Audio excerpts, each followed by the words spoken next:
everyone, welcome back to Solid Live Train. Thank you so much guys for tuning in. I'm here to update you of what's going to happen on Umkhokha from the 12th to the 16th of August 2024 on Monday. Khulekani is relieved when Siphamandla makes a request that aligns perfectly with his plan. Maphalala is surprised by Mazungu's anger and the reason she's upset with him. Kapsile gets Sibahle back on Tuesday. Siphamandla sees a red flag and takes preemptive steps. Maphalala's bed is on fire. Mabusi's solution to future problems lie with Manzimande, so says Differ on Wednesday. Siphamandla announces to the family that he is taking the throne back. Khulekani terms the councilman. Maphalala struggled to put out the fire in his house on Thursday.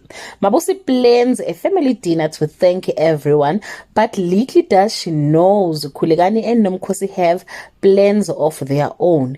Mazungu's luck changes for the better when Mabusi comes through for her on Friday. There is no turning back for Nomkhosi and Khulekani's dangerous mission. Maphalala has a stern warning for Nomkhosi.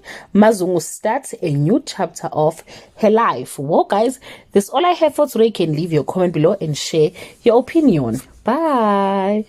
Hello everyone, welcome back.